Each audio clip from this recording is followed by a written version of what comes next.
Bueno, vamos a ver una pregunta clave que es la de la clasificación de los textos. Esta pregunta es típica de examen y la vamos a hacer en dos clases. Por un lado, vamos a ver la clasificación de los textos según la modalidad del discurso o forma de locución.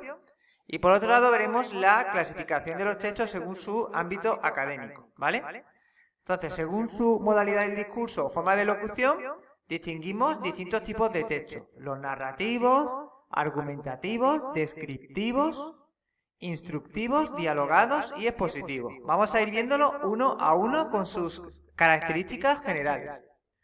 Bueno, vamos a empezar con los textos narrativos. Como veis aquí, son textos cuya intención comunicativa es narrar, contar unos hechos que suceden a unos o varios personajes en un lugar y espacio determinado, ¿vale? O sea, la definición de texto narrativo es muy clara, ¿vale? Son narraciones, relatos de hechos que acontecen a unos personajes.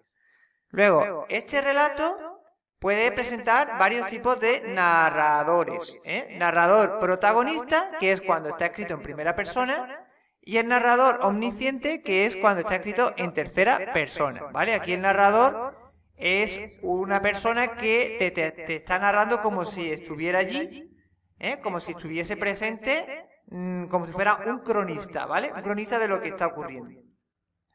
Luego, la estructura básica de los textos narrativos, tenemos la clásica, que se divide en situación inicial, nudo y desenlace, y sigue normalmente un orden lineal cronológico, ¿vale? Empieza en el pasado o en el presente y ya continúa hacia adelante. Tenemos una situación inicial donde se presenta la situación, se sitúa a los personajes en un espacio, en un lugar, en lo que es espacio-tiempo, también se presenta a los personajes y poco más, ¿vale? Esa sería la situación inicial. Luego, en el nudo, ya se plantea el problema principal, a partir del cual gira la narración, ¿vale? Y luego el desenlace, que es el final de la narración. Básicamente es cómo termina la narración. Entonces, situación inicial, nudo y desenlace es la estructura típica lineal de los textos narrativos. Luego tenemos otros tipos de estructuras que no respetan la secuencia cronológica, que son las no lineales, ¿vale? Las no lineales pues van dando saltos en el tiempo, salto al pasado, salto al futuro, pero no sigue una secuencia cronológica lineal. Las circulares, ¿vale? Es una narración que acaba en el mismo punto en el que empezó, ¿vale? Acaba como empieza. Y in media res es cuando la narración empieza en mitad de la historia y luego a partir de empezar en mitad da salto al pasado y al futuro. Se llama in media res. Vale, estos serían los tipos de estructuras que no respetan la secuencia cronológica. Luego, los elementos de la narración, ya sabéis que son personajes, tiempo y espacio. Los personajes se dividen en personajes principales y secundarios. Tiempo, el tiempo externo, que es la época en la que se sitúa, la época histórica. Por ejemplo, si está situado en la Edad Contemporánea, si está situado en el Renacimiento, ¿vale? Es la época o ambiente externo en el que se sitúa la obra. Y el tiempo interno es el tiempo que transcurre dentro de la obra, ¿vale? Porque a lo mejor la obra transcurre a lo largo de un año o a lo largo de un día. Es el tiempo propiamente dicho de la historia. Y el espacio es el lugar donde acontecen los acontecimientos, que puede ser un espacio cerrado, un espacio abierto. Es el lugar donde suceden los hechos. Bueno, tenemos que distinguir entre dos tipos de narraciones, las literarias y las no literarias, ¿vale? Las literarias son las que aparecen en las novelas, ¿vale? Incluso también puede aparecer en una poesía, y están hechas con un tono subjetivo para que el poeta o el narrador exprese de forma subjetiva sus pensamientos o sentimientos, ¿vale? Además, utiliza lo que son recursos o figuras retóricas, ¿vale? Con fines estéticos, ¿vale? Con el fin de entretener al lector. Puede utilizar metáforas, hipérboles, ¿vale? Todo lo que son recursos literarios. Ejemplo de narraciones literarias, pues lo podemos encontrar en el cuento, en la novela, en las leyendas, ¿vale? Y luego tenemos narraciones no literarias, también llamadas informativas, que es la que aparecen en las noticias, ¿vale? Una noticia te puede narrar unos acontecimientos que le suceden a unos personajes en un lugar y tiempo determinado, pero de manera objetiva. Aquí el autor no expresa sus pensamientos ni sus opiniones, ¿vale? Por eso el lenguaje de este tipo de narración es totalmente distinto al lenguaje de las narraciones literarias, ¿vale? Porque en las informativas el lenguaje debe ser claro, preciso, no debe ser ambiguo ni tener doble sentido, ¿vale? Ejemplo, pues lo encontramos en las noticias, en los ensayos. Los ensayos son textos de temas abstractos donde se habla sobre un tema, como por ejemplo la educación, ¿vale? Pero de forma más informativa, ¿vale? No de forma subjetiva, pues entonces ya no sería una narración. Luego tenemos informes científicos, donde se va narrando lo que es el descubrimiento científico en sí, ¿vale? Pero, vaya, que principalmente las narraciones son literarias y las informativas fundamentalmente son las noticias, ¿vale? Bueno, vamos a continuar. Este aspecto es importante, que son las características lingüísticas de los textos narrativos. Bueno, en los textos narrativos, dependiendo de si es una narración literaria o informativa, tendrá una serie de características lingüísticas, El nivel morfológico se refiere a lo que son los verbos, los sustantivos que emplea, los adverbios, ¿vale? Entonces, en el nivel morfológico, los textos narrativos normalmente utilizan verbos de acción, frente a los verbos de estado. Es decir, todos los verbos que indican acciones son los que prevalecen en los textos narrativos, como jugar, saltar, realizar, son verbos de acción.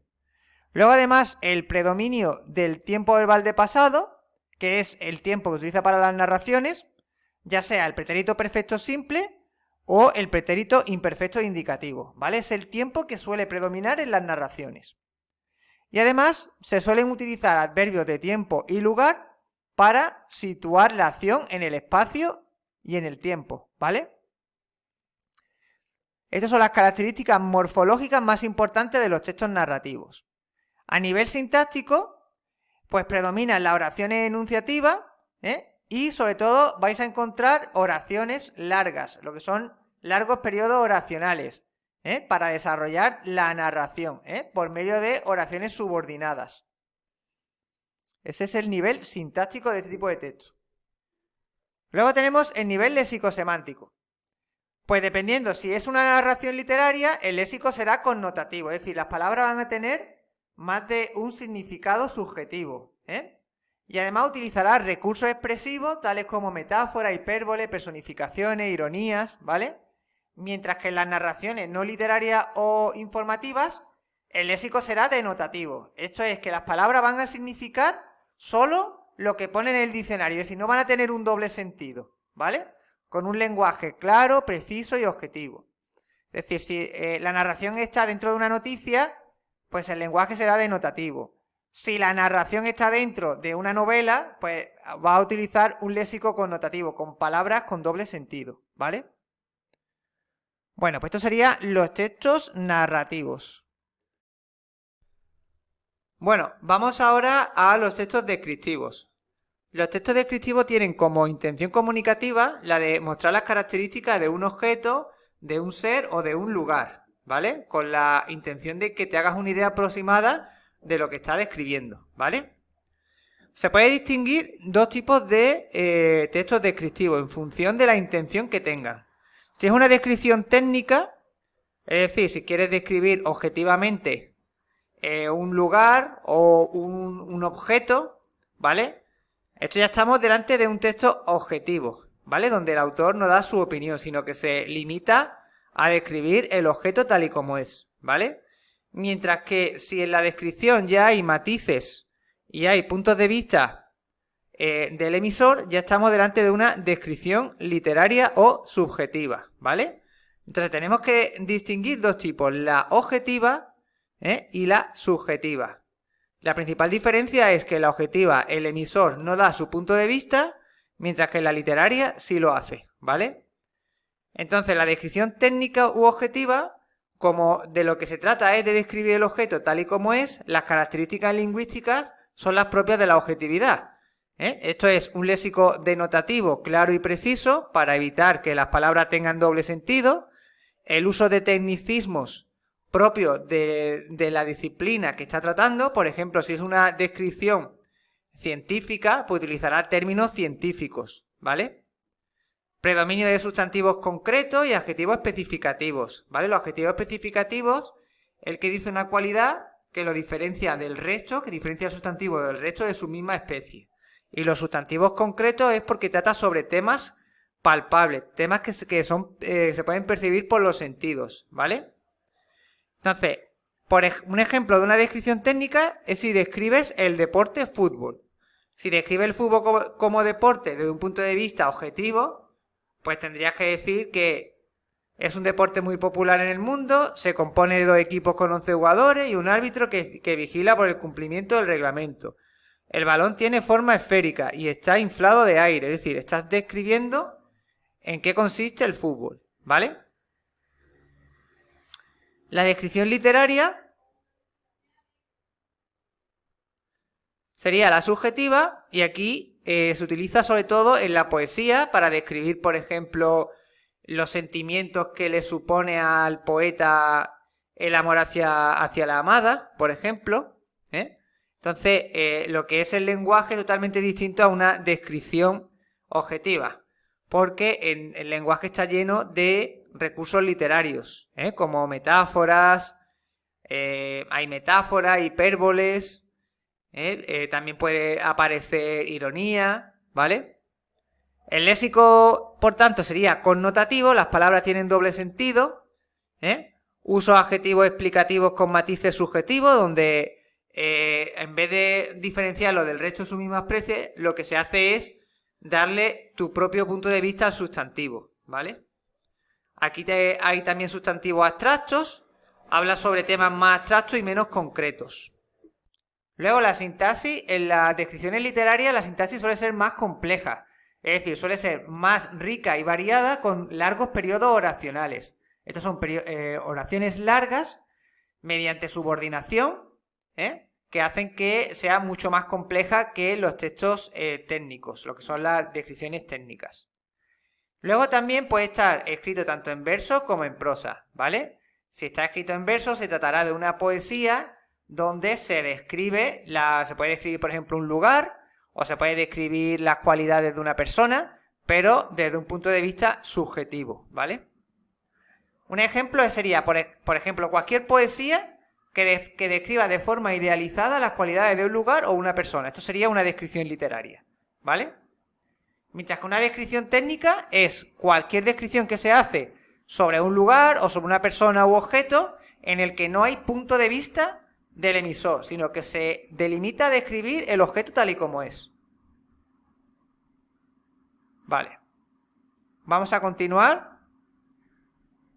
Según el objeto de la descripción, es decir, lo que tú vas a describir se clasifican en una persona, un lugar, una época o un proceso dinámico. Es decir, si tú describes a una persona, tiene 4 posibilidades. Que te dediques a describir sus cualidades internas, cómo es por dentro, lo que es su personalidad. A eso se le llama etopeya.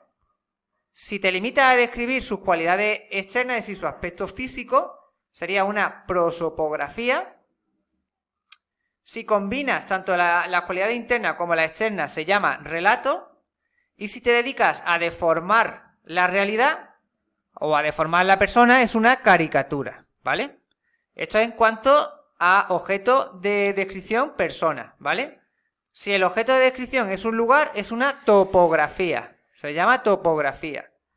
Y ya sabes que un lugar lo puedes describir desde un punto de vista técnico objetivo o desde un punto de vista subjetivo, Luego, si lo que vas a describir es una época, se llama cronografía. Y si lo que vas a describir es un proceso, es decir, algo que tiene varias etapas, como por ejemplo una receta de cocina, se llama descripción de un proceso dinámico. Estos son los tipos de descripciones según el objeto a describir. Y luego las características lingüísticas, esto es el tipo de lenguaje utilizado, va a variar en función de si es técnica o si es literaria, ¿vale? Entonces, claro, si es técnica, tenéis que poner las características lingüísticas que he mencionado aquí. Estas de aquí. Léxico denotativo, uso de tecnicismo, predominio sustantivo concreto. Y si es literaria, tenéis que poner estas que tenéis aquí. O tenéis que intentar encontrarla en el texto. ¿Vale? Bueno, pues esto serían los textos descriptivos. Vamos ahora a los expositivos. Bueno, vamos ahora con los textos expositivos. Los textos expositivos tienen como intención comunicativa solamente la de transmitir, explicar conocimientos sobre un tema de forma ordenada, clara y objetiva. Por ejemplo, el libro de lengua castellana sería un texto expositivo porque te está exponiendo la gramática castellana de una manera clara, ordenada y objetiva, ¿vale? Hay distintos tipos de textos expositivos según a quién va dirigido.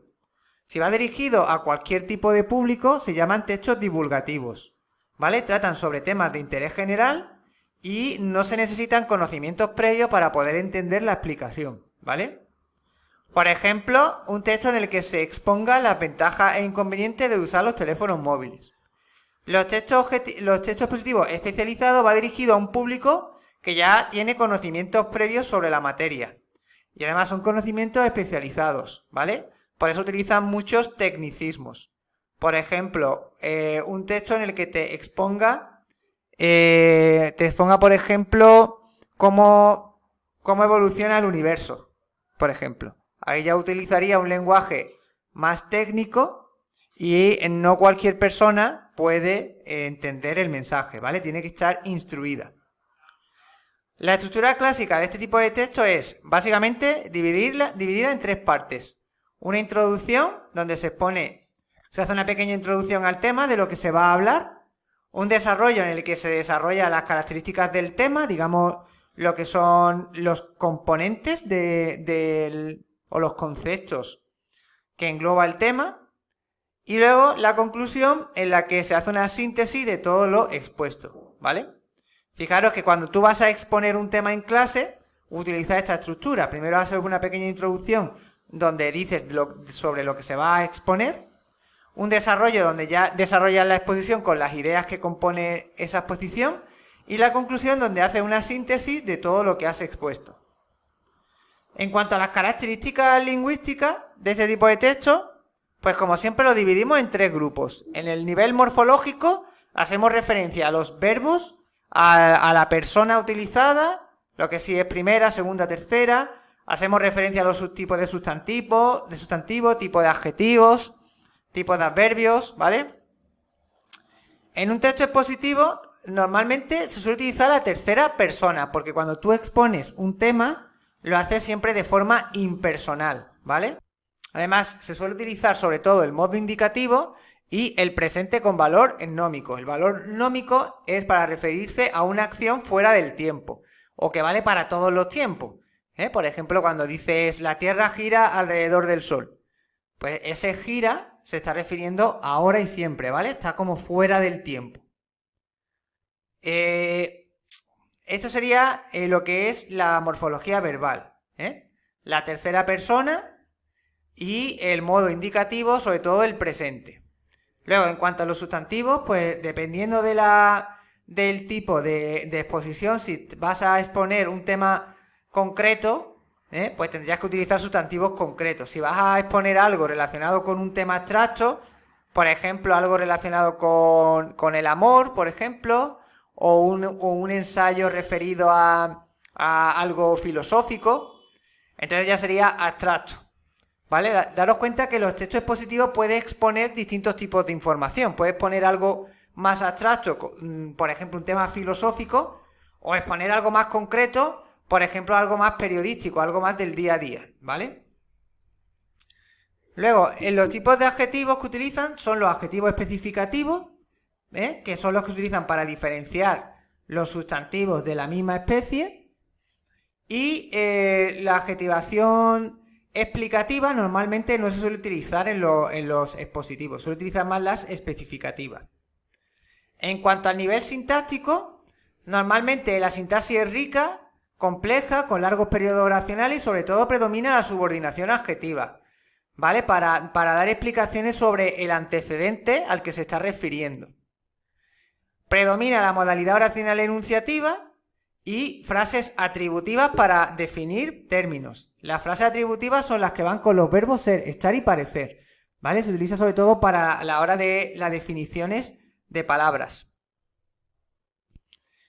Fijaros, por ejemplo, en los libros de texto, que son toda la mayoría textos expositivos, aparecen muchas definiciones, ¿vale? Entonces, cuando expones algo, de lo que se trata es de transmitir conocimiento. Si estás transmitiendo conocimiento, pues normalmente vas a aclarar términos en base a definiciones.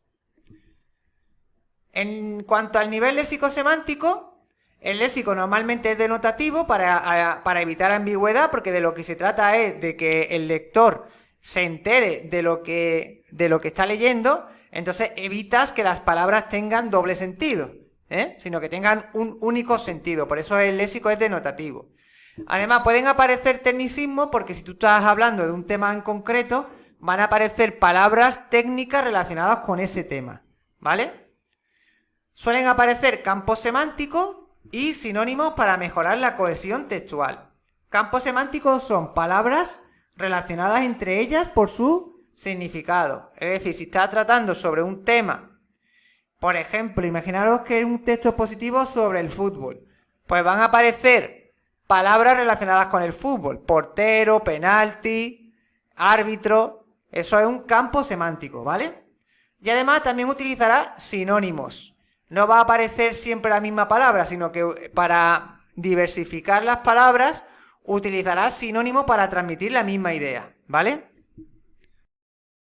Bueno, ahora vamos a hablar de los textos argumentativos. Son textos cuya intención comunicativa ya no es solo la de transmitir conocimientos, sino que es la de persuadir, convencer al lector sobre una idea o tesis que defiende el autor mediante el uso de argumentos, ¿vale? Es decir, aquí ya tienes una idea subjetiva bajo tu punto de vista y además trata de convencer al que te está leyendo de que tú llevas razón, ¿vale? Dependiendo de dónde esté la tesis, si está al principio o si está al final, hablamos de diferentes tipos de estructuras argumentativas. Tenemos la inductiva, en la que la tesis está al final del texto. Es decir, si yo, por ejemplo, quiero hablar sobre la educación en España y quiero dar mi punto de vista, pues al principio lo que hago es dar ideas generales sobre la educación en España, para luego al final ya dar mi opinión, que es el resultado de todos los argumentos que he expuesto al principio, ¿vale? Es decir, al principio te pones a hablar de la educación en general, de los problemas que hay, para luego al final, ya como resultado de todo lo que has expuesto, llegas a una conclusión en la que opinas, das tu punto de vista sobre lo que es la educación en España, ¿vale? Digamos que la manera en la que tú te justificas o defiendes tu opinión es mediante todos los datos que pones al principio, todas las ideas generales que pones al principio, ¿vale? Que es lo que al final te va a llevar a tener esa opinión.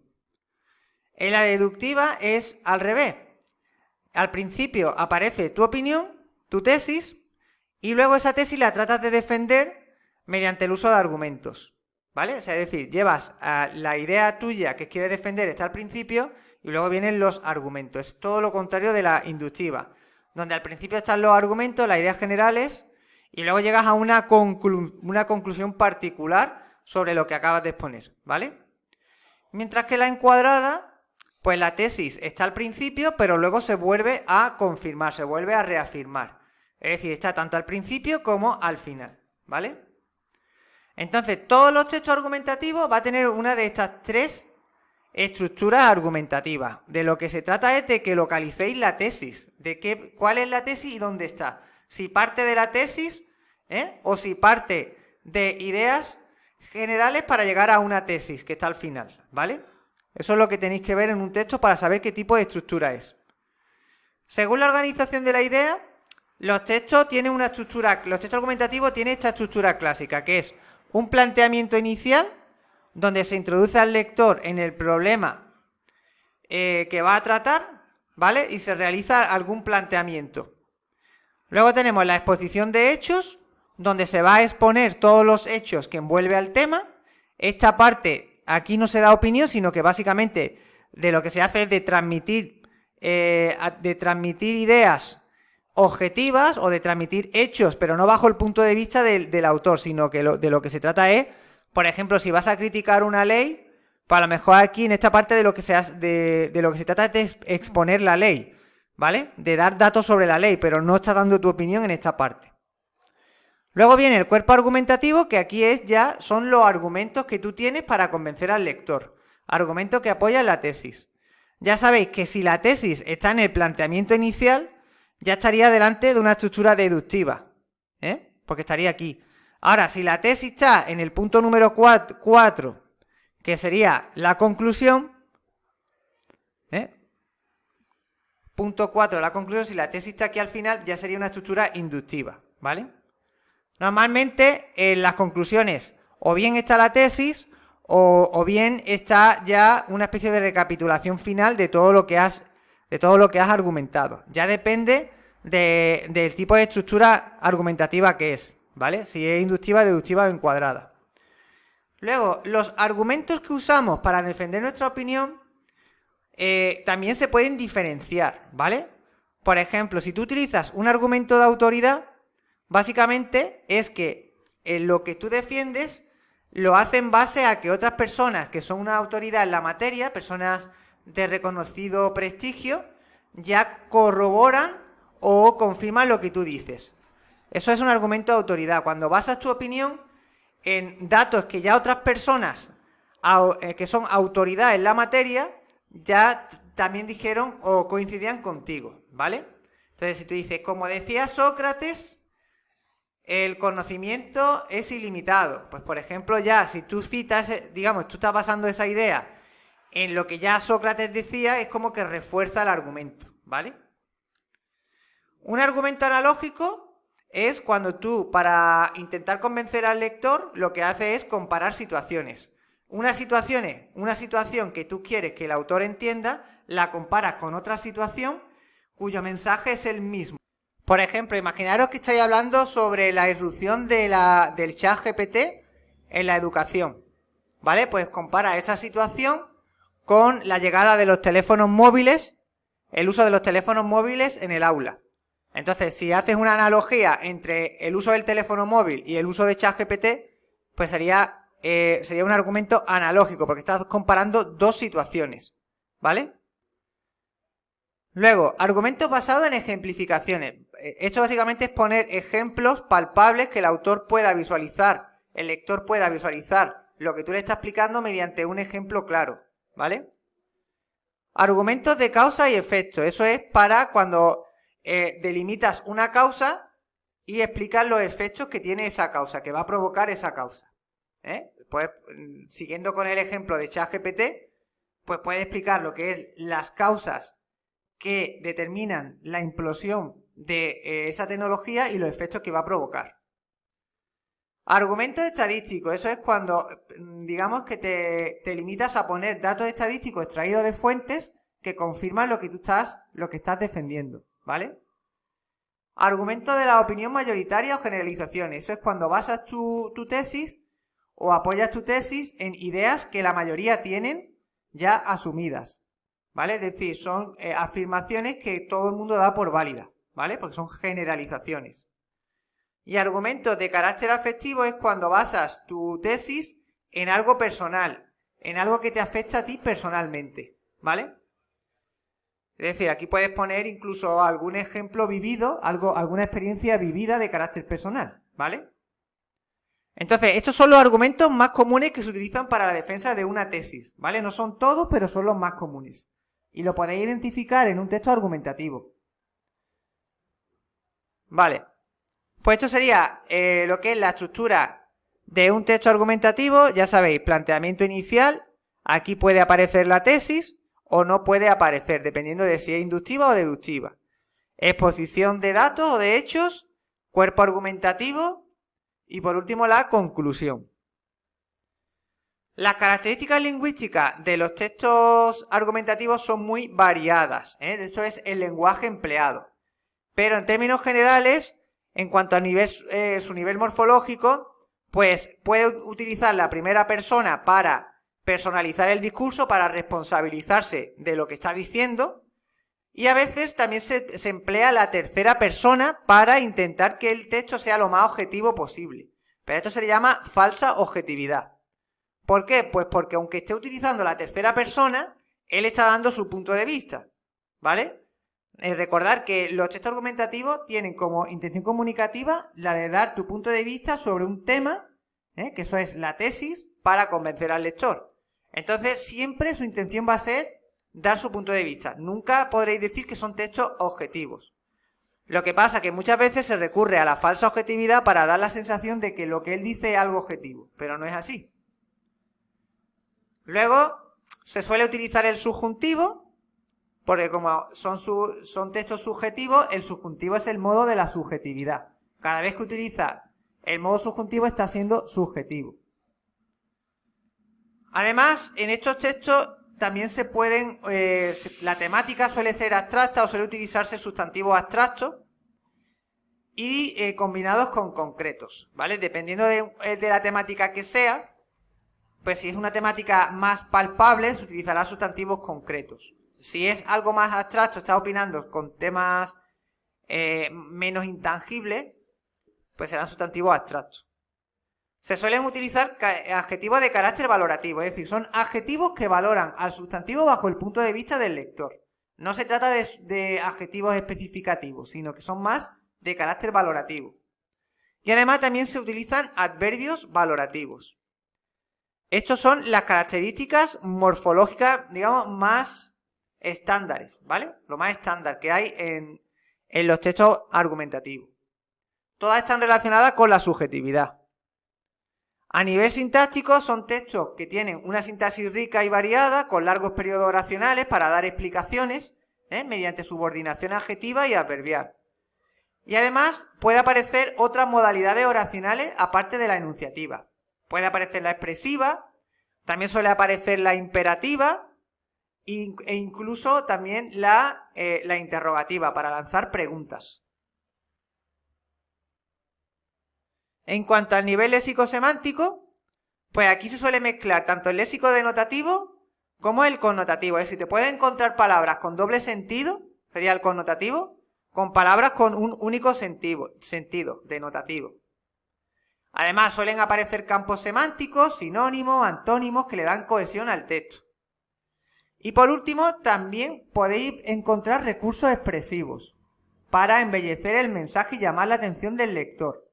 Mediante el uso de juegos de palabras, el sentido figurado, hipérbole, incluso puede aparecer alguna metáfora, ¿vale? Bueno, pues esto serían las características lingüísticas más importantes que suelen aparecer en los textos argumentativos. En el siguiente bloque vamos a ver los textos dialogados y los instructivos. Bueno, los textos dialogados son aquellos cuya intención comunicativa es reproducir conversaciones entre varias personas con fines variados. Por ejemplo, una entrevista es un texto dialogado, una entrevista por escrito. O una obra de teatro, el diálogo entre los personajes. O en una novela, el diálogo entre personajes, ¿vale? Esto, lo que sí tenéis que tener en cuenta es que están escritos en estilo directo. Es decir, que reproduce literalmente las palabras de cada persona que interviene. Eso es el estilo directo. Cuando se reproduce literalmente con palabras entrecomilladas lo que dice un personaje o un entrevistado, ¿vale? Luego, las características lingüísticas, pues estas son muy diversas, ¿vale? Aquí tenéis algunas de las más comunes, pero claro, como son conversaciones, pues en una conversación, pues ahí son muy abiertas, es decir, puede hablar en primera persona, puede hablar en tercera persona, puede utilizar interrogaciones si lo que hace es preguntar, pues puede utilizar exclamaciones si el entrevistado quiere resaltar algo, ¿vale? Digamos que son muy variadas dependiendo del tipo de entrevista que se haga, Se suelen... Esta, por ejemplo, sí es muy común. El empleo de muletillas, frases hechas, palabras comodín y expresiones familiares. Como por ejemplo, el bueno, no sé, o sea... Esto, digamos, son expresiones que se suelen utilizar mucho en el lenguaje oral, porque es mucho más espontáneo, ¿vale? Luego tenemos los textos instructivos, que son textos en los que la intención comunicativa es la de dar unas instrucciones, en la que se dirige la acción del lector. Por ejemplo, un manual de instrucciones de un videojuego, lo que te dice cómo tienes que jugar o cómo tienes que instalar el juego, ¿vale? Entonces, aquí el léxico tiene que ser claro, preciso, es decir, debe evitar la ambigüedad, la confusión. Suele utilizarse el modo imperativo para referirse al lector, y verbo en infinitivo. Por ejemplo, te dice, instala el juego con el botón tal. No arrojar agua, por ejemplo. No echarle agua. Básicamente lo que te va dirigiendo la acción de cómo tienes que realizar ese proceso, ¿vale? Y además, normalmente suele utilizar una secuencia. Primeros, después, a continuación, que son lo que son los ordenadores del discurso. Además, tiene una estructura organizada con esquemas, apartados, guiones. Es decir, todo el que ha leído un manual de instrucciones se va a encontrar con estas características, ¿vale? Incluso puede venir acompañado de imágenes que apoyen las instrucciones. Bueno, pues estos serían los textos instructivos. Ya hemos visto todas las modalidades textuales en función de la modalidad del discurso o forma de elocución. Un texto puede combinar varias, es decir, tú puedes encontrar un texto donde haya una parte que sea narrativa y una parte que sea argumentativa. Es decir, que no tiene por qué utilizar solamente una única modalidad. Puede haber un texto donde tú tengas tu opinión y des tu tesis, pero haya una parte donde te limites a describir las cualidades de algo.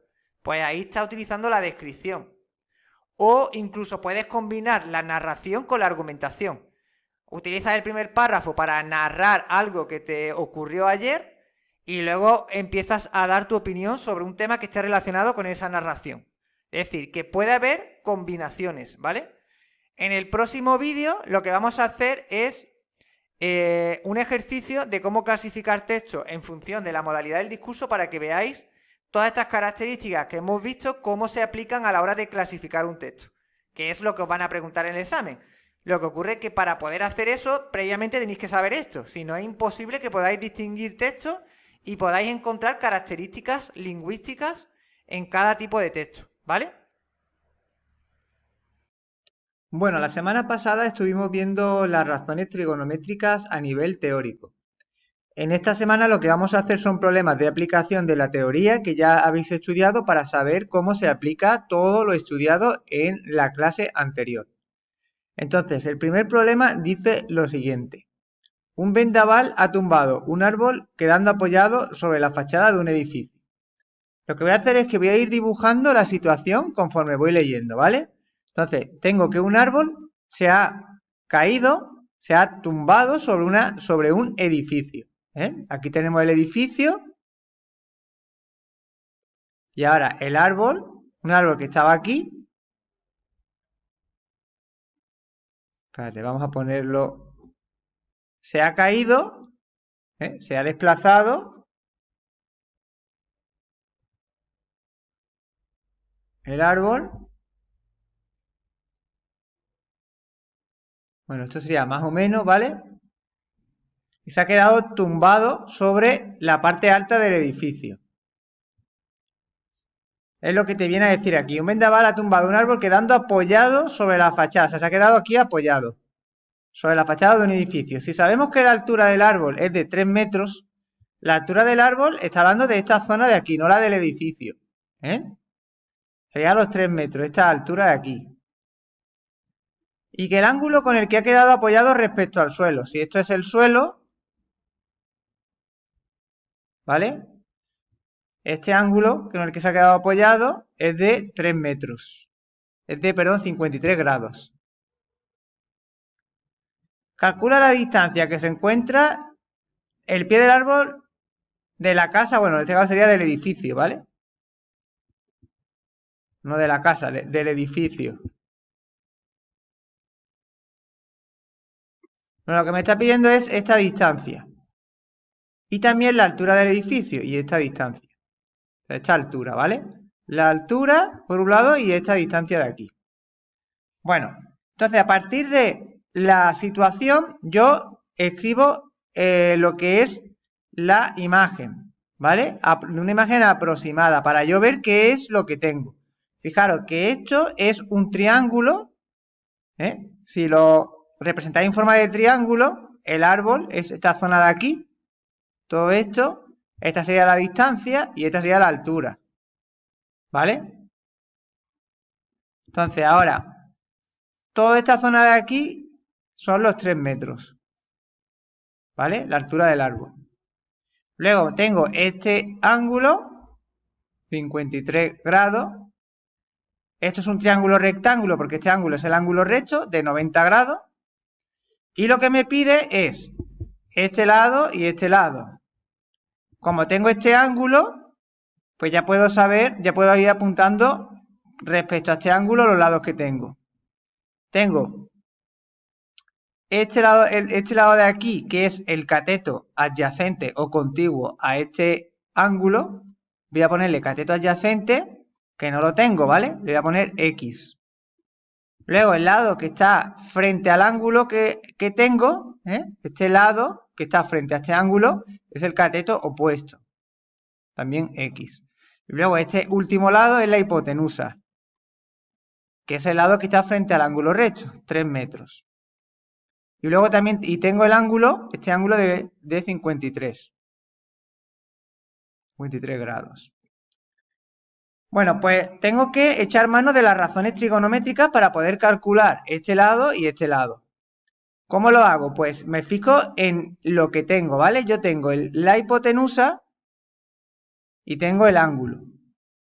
Y voy a por el cateto adyacente. Esto es lo primero que voy a sacar, el cateto adyacente. Entonces, tengo que buscar la razón trigonométrica que me relacione el dato que tengo, la hipotenusa, con el dato que estoy buscando, el cateto adyacente. Entonces, ¿qué razón trigonométrica me relaciona el cateto adyacente con la hipotenusa? Pues sería la del coseno. Porque el coseno de un ángulo es igual a el cateto adyacente partido de la hipotenusa. ¿Vale? Me relaciona lo que tengo, que es tanto el ángulo como la hipotenusa, con lo que quiero sacar, el cateto adyacente. De aquí despejo el cateto adyacente es igual a el coseno, pasa a la derecha multiplicando el coseno de 53, que es el ángulo que tengo, coseno de 53, por la hipotenusa, que es 3. Entonces el cateto adyacente es igual a 1,8. 1,8 metros. Esto es lo que mide esto. Ahora ya teniendo dos lados, me falta el tercero y como es un triángulo rectángulo lo puedo hacer por el teorema de Pitágoras si quiero. Puedo hacerlo utilizando el teorema de Pitágoras. Porque es un triángulo rectángulo. Cuando tengo dos lados y me falta el tercero, pues puedo hacerlo con el teorema de Pitágoras. También lo podría hacer utilizando razones trigonométricas, ¿vale? Buscando aquella razón trigonométrica que me devuelva el cateto opuesto, ¿vale? Vamos a hacerlo con el teorema de Pitágoras para repasarlo. El teorema de Pitágoras es hipotenusa al cuadrado es igual a la suma de sus catetos al cuadrado más b al cuadrado. Yo aquí tengo la hipotenusa, 3 al cuadrado.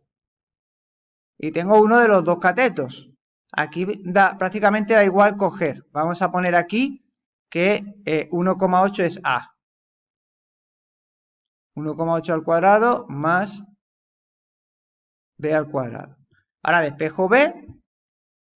B es igual a la raíz cuadrada de 3 al cuadrado menos, aquí ya pasa restando porque lo tengo que desplazar, 1,8 al cuadrado. Esto es igual a 9 menos 3,24. La raíz cuadrada de 9 menos 3,24. Esto es igual a la raíz cuadrada de 5,76, que esto es igual a 2,4. 2,4 metros. ¿Vale? Y esto es lo que mide esta zona de aquí, lo que es la altura. la altura del edificio, porque esto se corresponde con la altura y esto con la distancia del árbol al edificio. Entonces, fijaros, como ya aquí, teniendo ya dos lados dentro de un triángulo rectángulo, pues lo puedo hacer utilizando el teorema de Pitágoras. Mientras que aquí, para poder sacar la distancia, he tenido que recurrir al coseno. ¿Por qué? Porque era la razón trigonométrica que me relacionaba los datos que tengo, que es la hipotenusa y el ángulo, con el lado que me pedía, que es el cateto adyacente o contiguo, esta zona de aquí. ¿Vale? Siempre se usa la razón trigonométrica que me relacione los datos que tengo con el que me falta, ¿vale? Bueno, vamos a por otro. Bueno, el siguiente problema dice, una empresa decide transformar la escalera en una rampa para subir un edificio de 5 metros de altura. Bueno, ya podemos ir escribiendo, dibujando lo que nos dice. Tenemos un edificio, que es este de aquí, de 5 metros de altura. ¿Vale? Aquí tenemos la distancia. Y para poder llegar al edificio vamos a construir una rampa. La rampa iría desde aquí hasta aquí, la rampa.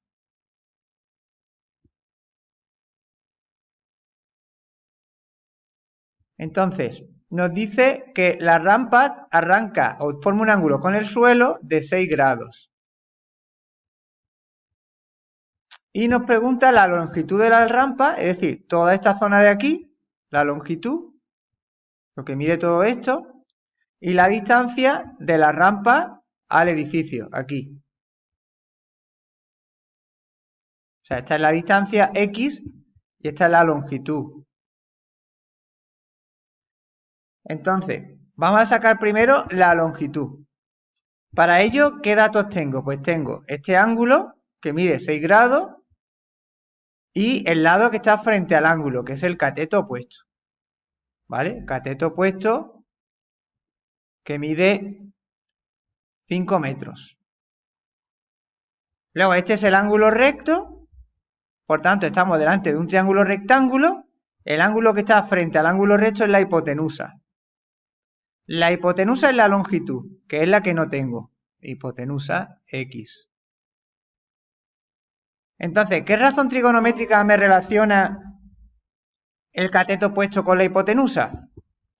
Entonces, aquí la razón trigonométrica que tengo que utilizar es la del seno, ¿vale? La del seno. ¿Por qué? Porque el seno de un ángulo es igual al cateto opuesto partido la hipotenusa. Ahora, el seno de este ángulo, que es 6, seno de 6 es igual al cateto opuesto, que es el lado que está frente al ángulo, me da 5 metros, partido la hipotenusa, que es el dato que estoy buscando, el lado que estoy buscando. Ahora, el seno de 6 pasa aquí dividiendo. La hipotenusa es igual a 5 partido seno de 6. ¿Vale? Cojo la calculadora, pongo seno de 6 y luego ya divido, ¿vale? 5 entre lo que me dé. De esta manera ya tendría la hipotenusa. Una vez que tengo la hipotenusa, al tener un triángulo rectángulo, dos lados y faltarme el tercero, pues lo hago con el teorema de Pitágoras, tal y como he hecho en el ejercicio anterior. Es decir, hipotenusa al cuadrado es igual a la suma de los catetos al cuadrado. ¿Vale? Es decir, sacar primero la hipotenusa con esto que tenéis aquí. ¿Vale? Ya lo único que tenéis que hacer es el cálculo. Ponemos como el cateto que nos falta A es igual a la raíz cuadrada de la hipotenusa al cuadrado, que es lo que nos va a dar aquí, menos B al cuadrado, que son 5 metros. B al cuadrado. ¿Vale? Y ya lo único que tenéis que hacer es resolver, ¿vale? Esto ya lo podéis hacer vosotros porque ya está totalmente planteado el problema. Sacamos la hipotenusa, una vez que tengo la hipotenusa sustituyo aquí, ¿vale? Y ya tendría la distancia, que es este lado de aquí. Bueno, vamos a hacer el último, el tercero. Bueno, vamos para el tercero, que es un poco más complejo. Dice, Antonio está descansando en la orilla de un río, mientras observa un árbol que está en la orilla opuesta. Vale, vamos a dibujar un árbol.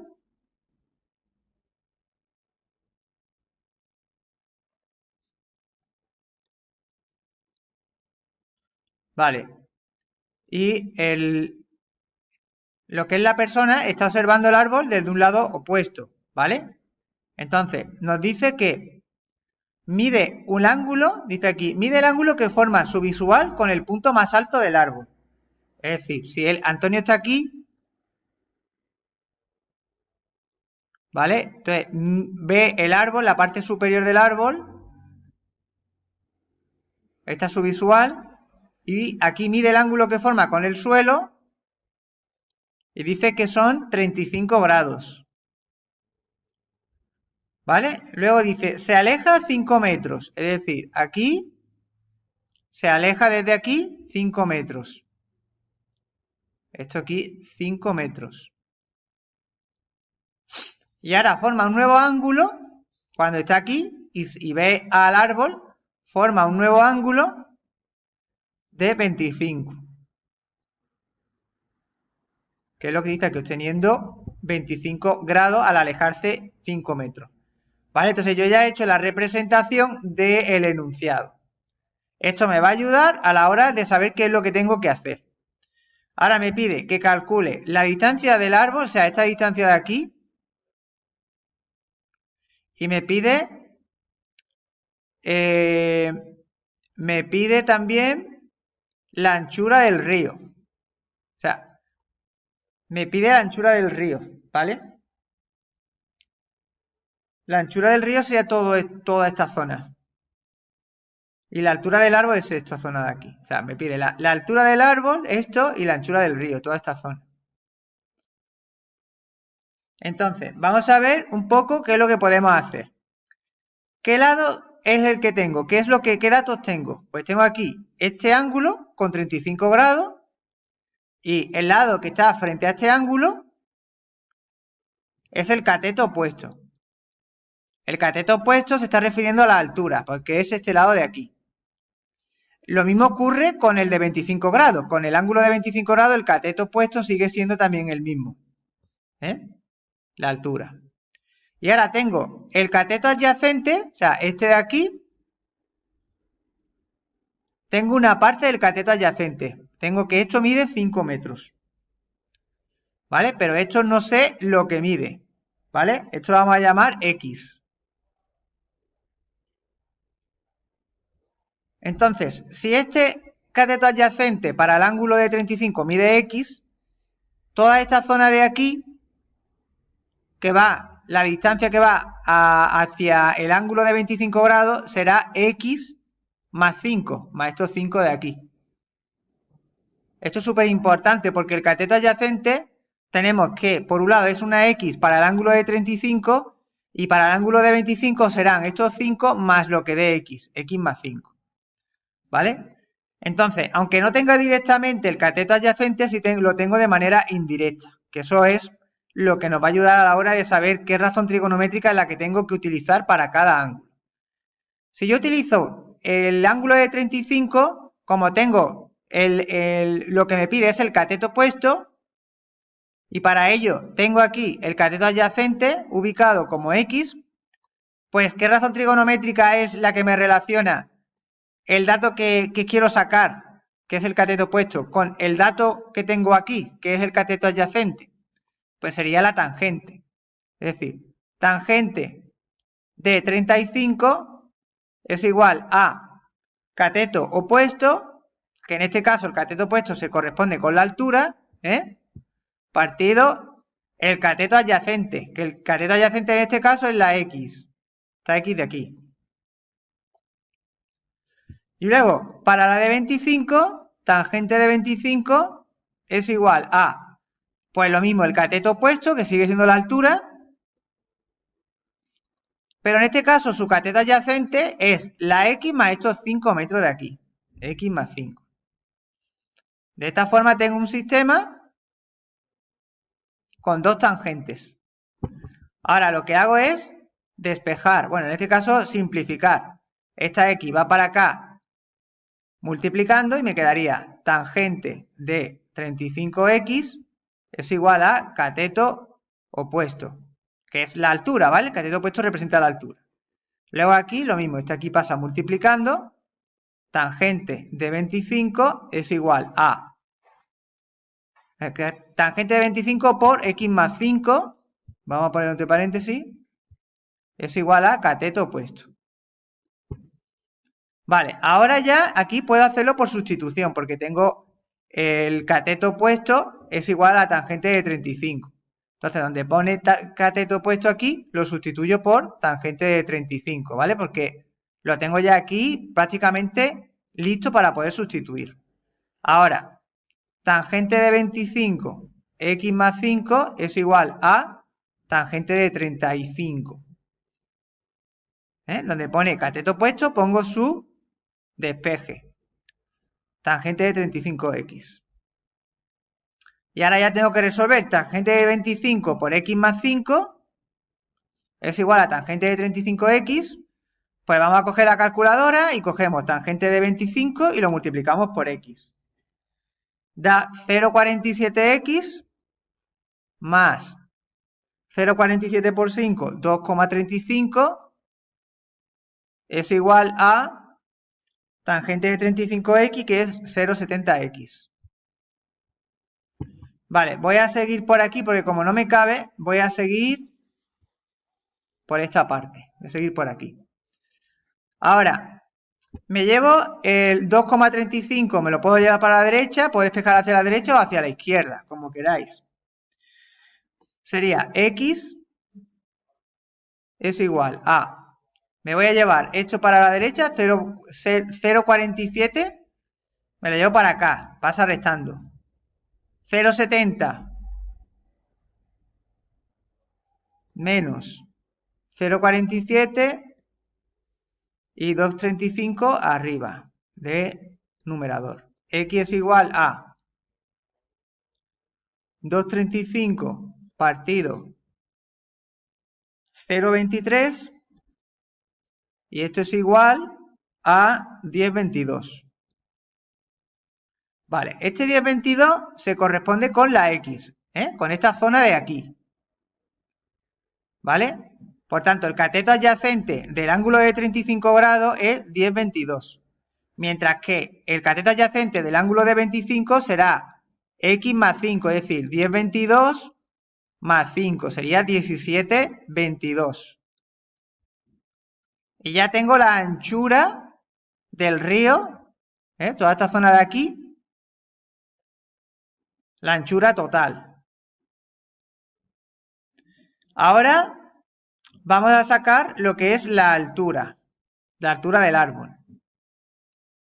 Para sacar la altura del árbol, pues ahora se me queda una nueva situación, porque yo ya tengo este cateto, es decir, yo ya esto lo tengo, es decir, si yo aquí hago, imaginaros que este es el árbol, entonces ya tengo aquí este lado, que es 10,22, que lo hemos sacado antes, esta zona de aquí, y ahora me pide la altura del árbol, que es el cateto opuesto a este ángulo de aquí, de 35 grados. Entonces ya teniendo el cateto adyacente, el ángulo, pues puedo sacar el cateto opuesto. La razón trigonométrica que me relaciona la altura, el cateto opuesto, con el cateto adyacente es la tangente, como hemos visto antes. Tangente de 35 es igual a cateto opuesto partido, ahora ya la X como la tenemos despejada, sería 10,22. ¿Vale? Y ahora ya aquí resuelvo. La tangente de 35 pasa multiplicando. La altura, que es el cateto opuesto, es igual a tangente de 35 por 10,22. ¿Vale? Y ahora esto daría, altura es igual a 7,2 metros.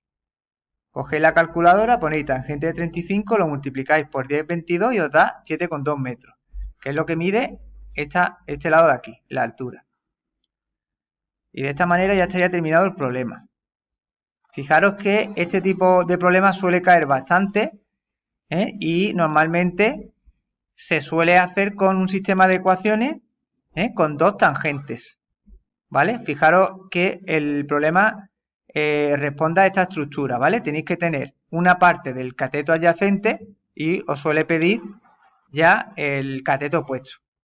Al tener una parte, que en este caso teníamos que esta zona medía 5 metros, ya puedes deducir que todo esto es lo que mida esta zona X más estos 5 metros, y aquí ya sería la X. A partir de aquí, como lo que va a sacar es esta X de aquí, que es una parte del cateto adyacente, pues lo puede hacer con la tangente. La tangente de 35 y la de 25. Y luego ya lo único que tienes que ir haciendo es hacer el sistema, que normalmente siempre lo vas a hacer por sustitución. Una vez que lo hagas, vas a sacar la X, que es la parte del cateto adyacente que corresponde con el ángulo de 35. Teniendo la del ángulo de 35, ya vas a sacar la del 25, que solamente hay que sumarle estos 5 metros. Y por último ya, puedes sacar ya la altura, el cateto opuesto, utilizando cualquiera de los dos ángulos. Yo he utilizado el de 35, la tangente de 35. Bueno, vamos a ver en el tutorial de hoy lo que son las partículas interrogativas, para luego saber hacer preguntas en inglés. Las partículas interrogativas principales en inglés que se utilizan para hacer preguntas son las siguientes. Por un lado tenemos what, que significa qué o cuál, ¿vale? Si queremos preguntar, por ejemplo, ¿cuál es tu nombre? Pues utilizamos what is your name.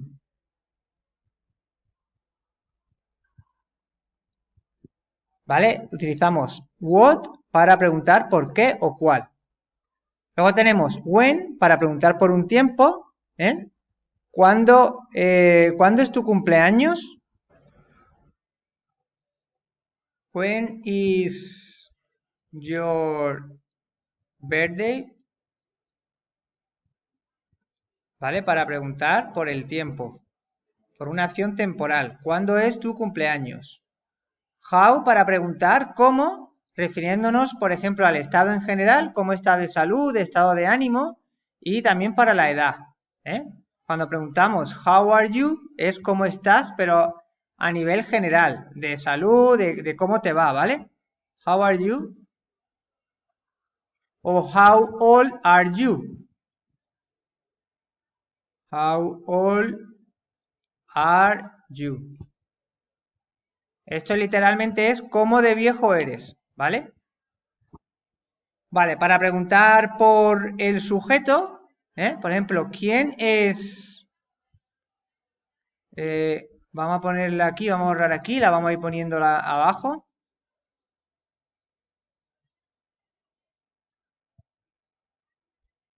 ¿Quién es el ladrón, por ejemplo?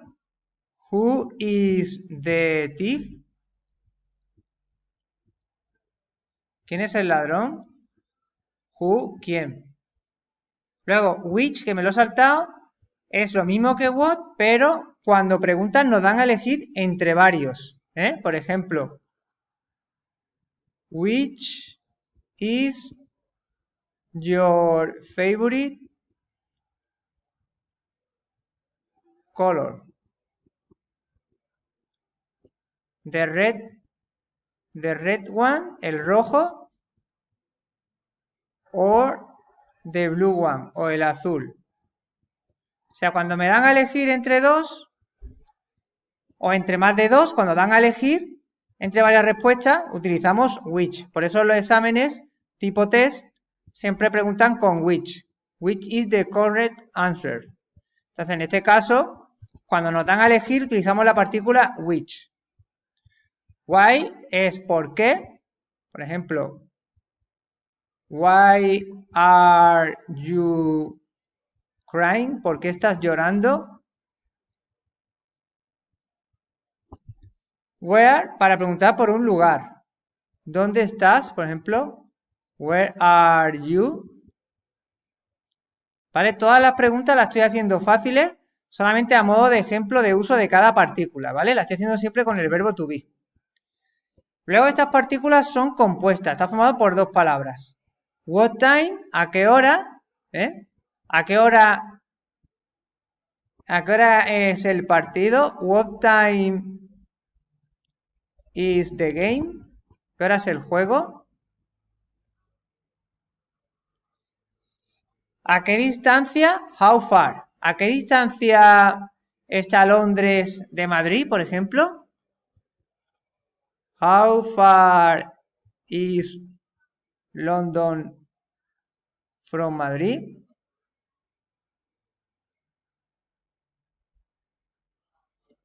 How far. How long, ¿cuánto tiempo llevas o cuánto tiempo hace? Por ejemplo, ¿cuánto tiempo hace que estudias inglés? How long have you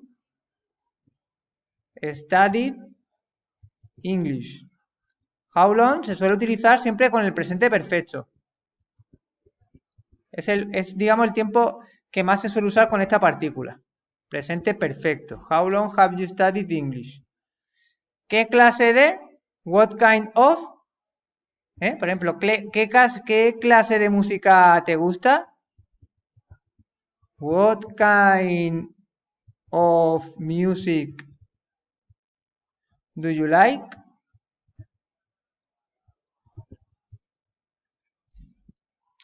How much, ¿cuánto, cuánta? Para preguntar por la cantidad con un nombre incontable. ¿Cuánta leche hay o cuánto dinero tienes? How much money do you have? Espérate, vamos a ponerlo. También vale poner how much money have you got. ¿Vale? Puedes poner do you have o utilizar el verbo have got. Have you got. Luego, para preguntar por la cantidad con nombres contables en plurales, utilizamos many. ¿Cuántos niños hay en clase? How many children are there in classroom? ¿Vale? How many children are there in classroom? How many times? ¿Cuántas veces? Por ejemplo, ¿cuántas veces a la semana? How many times a week? ¿Cuántas veces a la semana ves a tu padre, por ejemplo? O esto te lo puedes inventar. ¿Cuántas veces a la semana estudias? Do you study? O también puedes preguntar cuántas horas. How many hours? How many hours a week? ¿Cuántas horas a la semana tú estudias? Luego, how often para preguntar por la frecuencia. ¿Con qué frecuencia? Voy a borrar aquí para hacer un ejemplo. How often do you study? ¿Con qué frecuencia estudias? Bueno, esto era un ejemplo de cómo aplicar cada partícula interrogativa a partir de una pregunta fácil, ¿vale? Ahora vamos a ver cómo aplicarla a partir de una palabra subrayada que te van a dar para que tú formes la pregunta, ¿vale? Esto ya es más complicado y para ello voy a borrar y vamos a clasificar los modelos de pregunta en tres. Una que se llama Subject Question.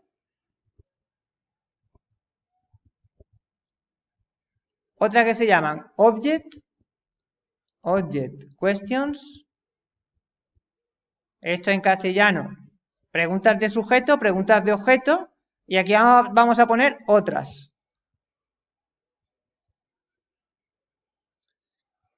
Vamos a ver, imaginaros que tenemos la frase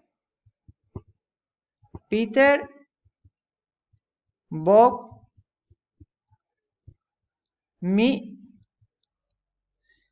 2 books. Peter me compró 2 libros. Y me subrayan la palabra Peter. Me dicen que tengo que hacer una pregunta para que la respuesta sea la palabra subrayada.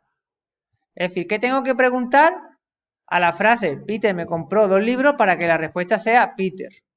Pues lo que tengo que preguntar es ¿quién me compró 2 libros? Eso es lo que tengo que preguntar en inglés para que la respuesta sea Peter, ¿vale? Entonces, en este caso, esto es una pregunta sujeto porque estoy preguntando por el sujeto, por el que realiza la acción.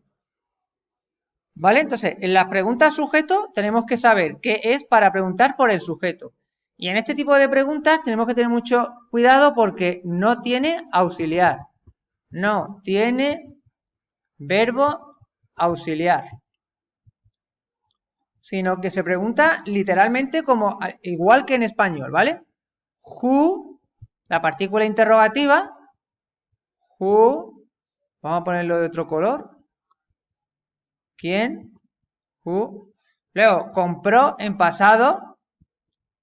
Se mantiene el mismo tiempo verbal de la frase, ¿vale? No vayáis a cambiar el tiempo verbal a menos que esté justificado, ¿vale? Pero en este caso mantenemos el tiempo verbal. Who bought. No tengo que poner el auxiliar de pasado, ¿eh? No tengo que poner el did, ¿vale?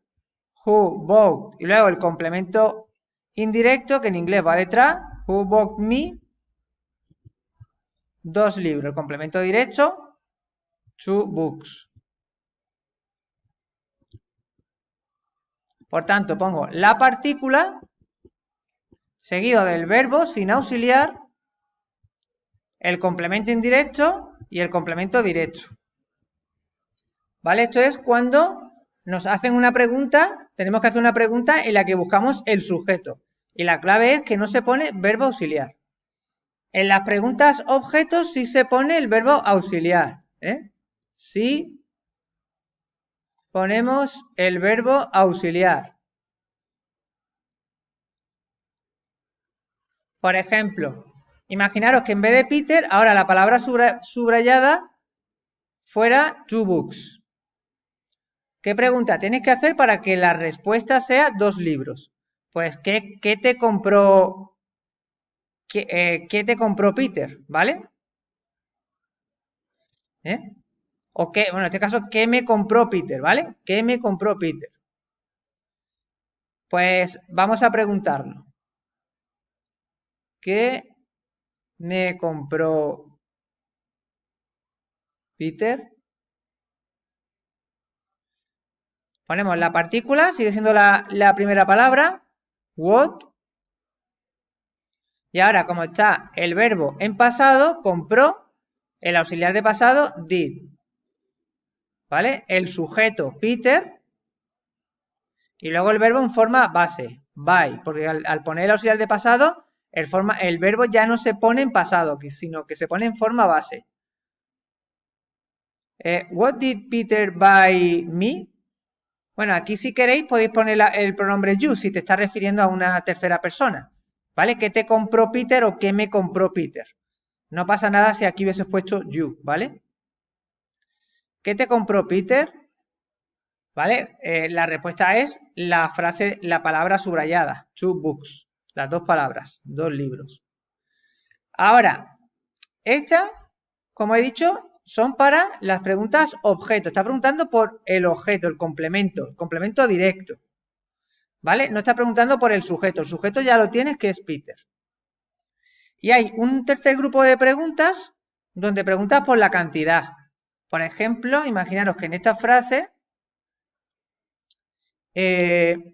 señala la palabra to, solamente to. Si señala la palabra to, tendríais que preguntar cuántos libros te compró Peter. La respuesta sería 2, ¿vale?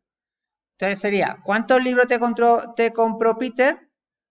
¿Cuántos? How many?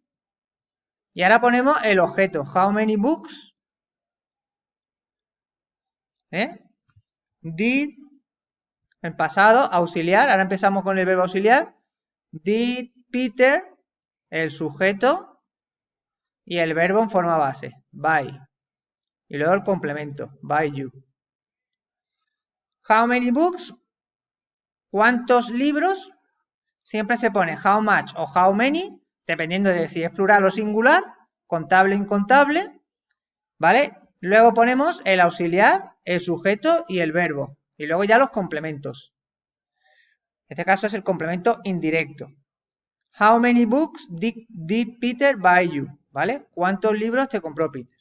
Y estas son las 3 o los 3 tipos de preguntas que os pueden poner, ¿vale? Vamos a hacer otro.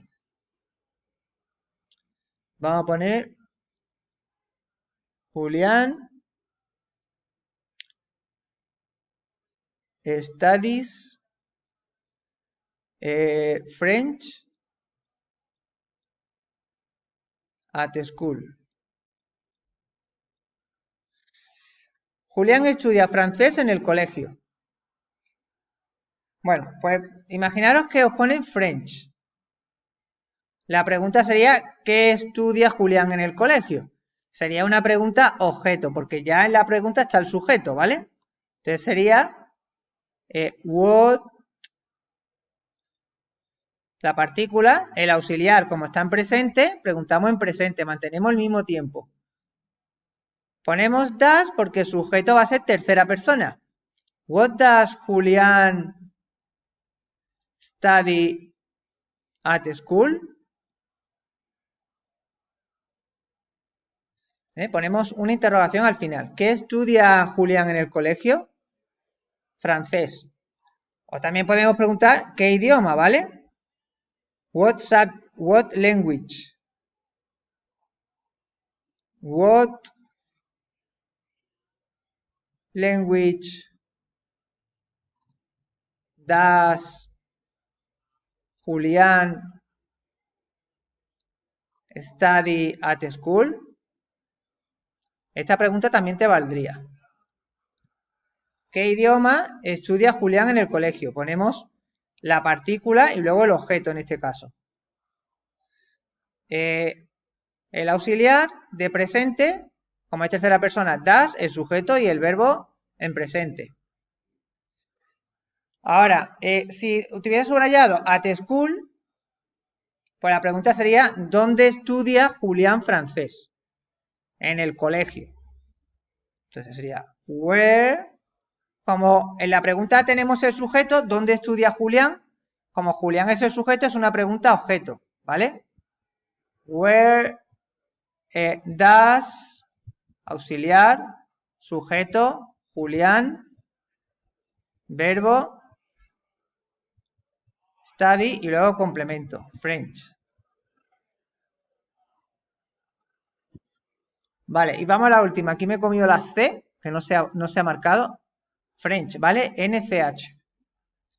Bueno, vamos a la última pregunta. Imaginaros que ahora os dice Julián, señala Julián.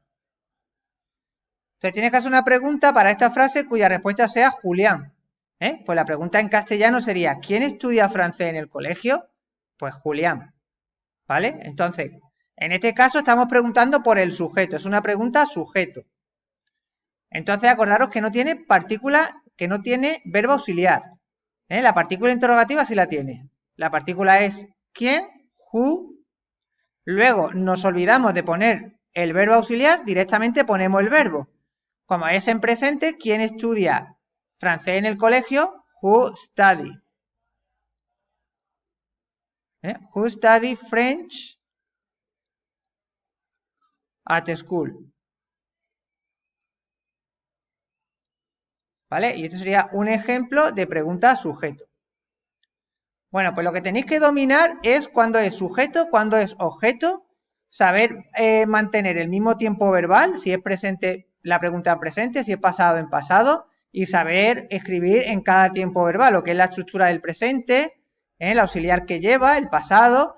Por eso es un tema bastante completo porque supone que antes hayas aprendido a escribir las distintas estructuras de los tiempos verbales. Bueno, pues espero que lo hayáis entendido y tomar nota de los tipos de preguntas porque es típico a la hora de hacer los exámenes.